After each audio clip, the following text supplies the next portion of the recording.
These are Buzzfeed, and I saved this one too. I thought it was interesting. Buzzfeed unsolved cases that are now solved.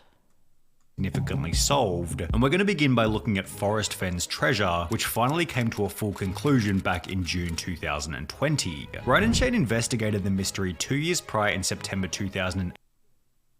Thank you for the 4 months. During which they explained that world-renowned treasure collector Forest Fenn had hidden an actual treasure chest somewhere in the Rocky Mountains, which contained over $1 million worth of valuable antiquities. In Forest Fenn's memoir, he wrote a 24-line poem which included 9 hidden clues on how to find the treasure, and while the concept seemed fairly simple, over 65,000 people had attempted to find the treasure to no avail. Ryan and Shane then explained that the treasure could be found in one of 4 specific US states. The treasure is located in either Montana, Wyoming, Colorado, or New Mexico. Of the 4 states listed by Fenn, I tend to lean towards New Mexico or Wyoming.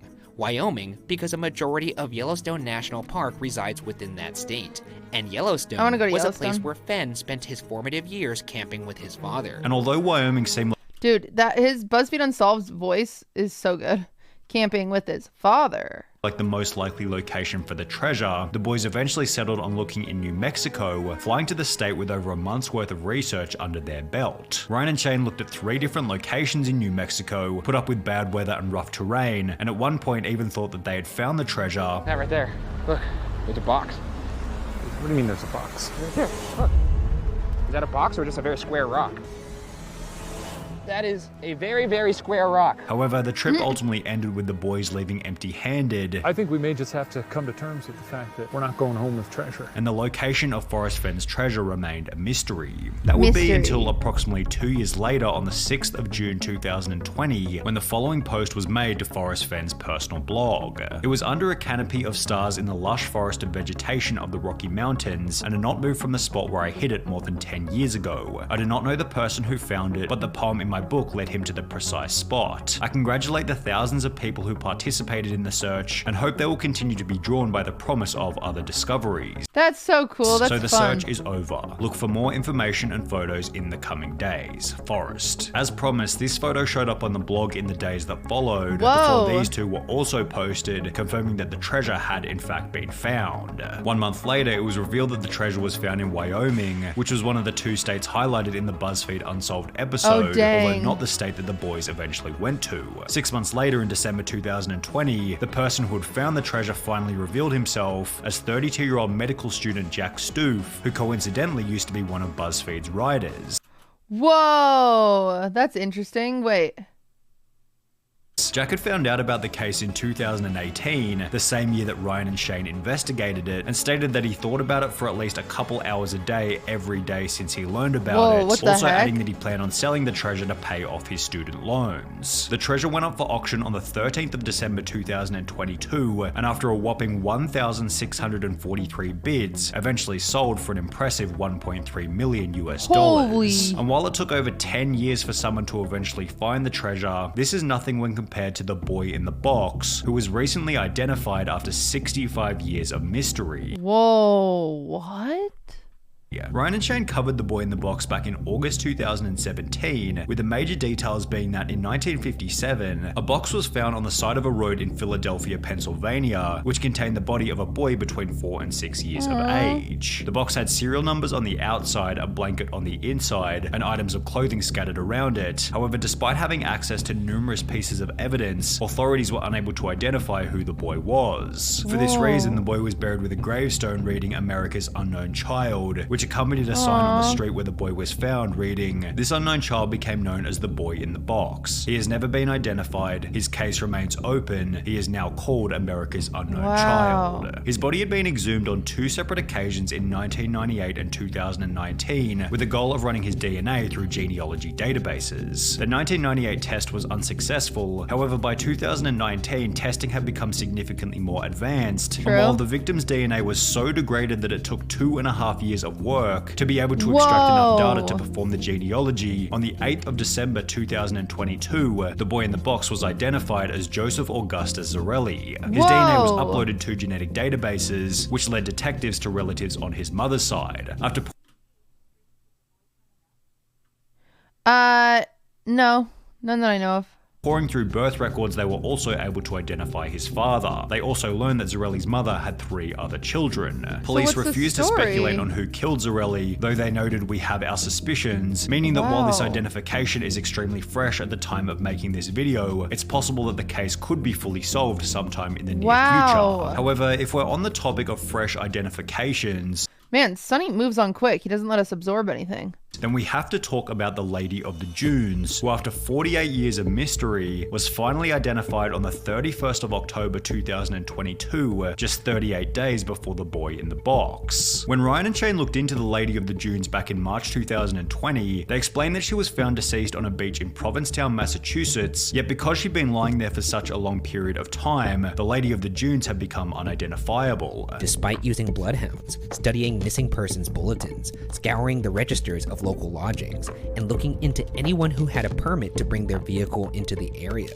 police turned up nothing. The Lady of the Dunes also had extremely recognizable dental work. However, despite this and numerous different police sketches, nobody knew who she was. Similar to the boy in the box, the Lady of the Dunes was exhumed for DNA on 3 separate occasions in 1980, 2000, and 2013, although none of these resulted in her identification, leading the boys to state this. For that to produce no kind of DNA evidence of like who this person is, it's kind of insane to me because 1974 is not that long ago. No. You would think that DNA would be fresh enough that you could figure out this person's identity. What Ryan and Shane didn't know at the time was that within 2.5 years, the Lady of the Dunes' unknown son would undertake a DNA test with Ancestry.com, providing genealogy databases with enough evidence for the Lady of the Dunes to be identified. On October 31st, that's crazy. So he just didn't know how his mom died? The FBI announced it finally identified the woman as Ruth Marie Terry, a native of Tennessee who was 37 at the time of her death. At the time of her disappearance, Ruth Marie Terry had mentioned to family that she was traveling to Massachusetts with her husband Guy Moldalvin, who's now become the main suspect in the case. Despite being married at the time, Guy never officially reported the disappearance of his wife to the police and conveniently remarried a year later as if nothing had ever happened. What's even crazier is that Guy Moldalvin's previous wife had also gone missing and was eventually found dead.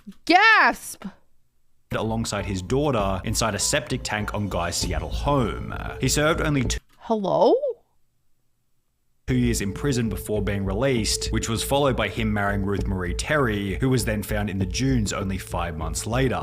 Guy Moldalvin died in 2002. However, if he is eventually found to be guilty, Ryan and Shane were correct in suggesting this. It would seem that this was done by somebody who wasn't, I guess, like an amateur. As well as this. The unidentified victim would have known her murderer. Yet we're incorrect in suggesting that the crime had been done by an Italian mob boss or schizophrenic prison inmate Haddon Clark. However, in the case of Amelia Earhart, one of the How do we do this so quickly? We just jumped to Amelia Earhart. theories put forward by the boys eventually turned out to be true.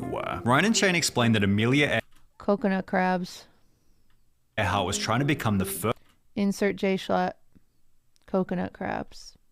first woman to fly around the world. However, on the stretch between Papua New Guinea and the Howland Islands in the South Pacific, Amelia Earhart, her navigator Frank Noonan, as well as their plane vanished and were never found again. The main theory put forward in the unsolved episode was that Earhart's plane had run out of fuel and either crashed into the ocean or had successfully made a crash landing on the South Pacific island of Nkumaroro. Evidence for the successful crash landing was that 2 years after Earhart's disappearance, a British colonial officer by the name of Gerald Gallagher found a campfire, sextant, and a partial human skeleton on the previously uninhabited island. The bones were sent to a physician in Fiji, who concluded that they most likely belonged to a male who was short, stocky, and of European descent, eliminating the possibility that the bones belonged to Earhart. However, BB Lou, thank you for the 10 months. Ryan went on to explain that at a later date, the bones had been run through an updated database, which suggested that they could have belonged to a tall woman of European descent, which fit the description of Earhart perfectly. Well, approximately a year after the Buzzfeed Unsolved episode was uploaded, an article popped up on npr.org titled, "New Research Claims Bones Found 80 Years Ago on Pacific Atoll Likely Amelia Earhart's," which explained that the bones had been run through Modern Ancestry Program 4 disk, which found that Hoodless had incorrectly determined determine the sex of the remains. The data revealed that the bones have more similarity to Earhart than to 99% of individuals in a large reference sample. It's a bit of a stretch to call the case of Amelia Earhart solved based on a couple of correctly sized bones. However, there's significantly better evidence for the person featured in Buzzfeed Unsolved's very first episode, the Somerton Man, who was finally identified in July 2022 after 74 years of mystery. The Somerton Man was found dead on a beach in Adelaide, Australia back in 1948, dressed immaculately in a full suit with polished shoes. Strangely enough, all of the tags had been removed from his clothing, with his fingerprints failing to hint at who he might be.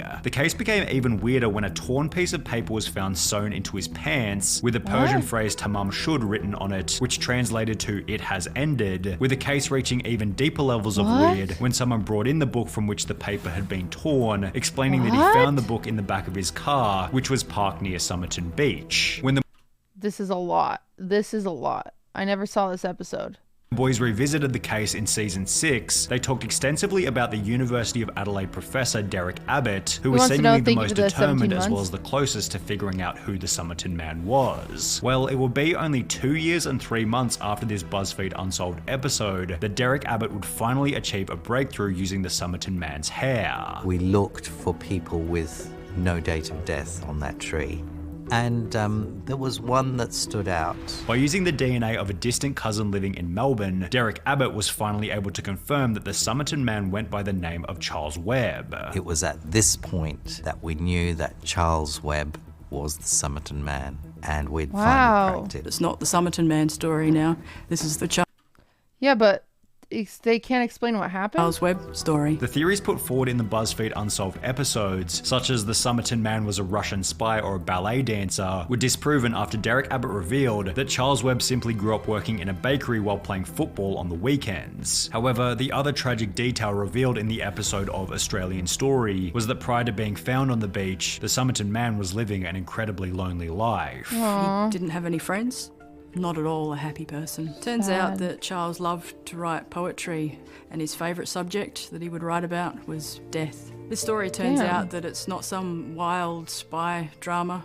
It's really a sad, tragic, domestic situation. Oh.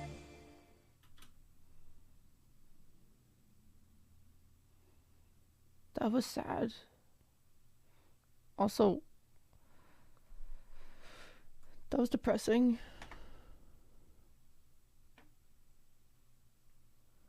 Who killed him? It sounds like maybe himself.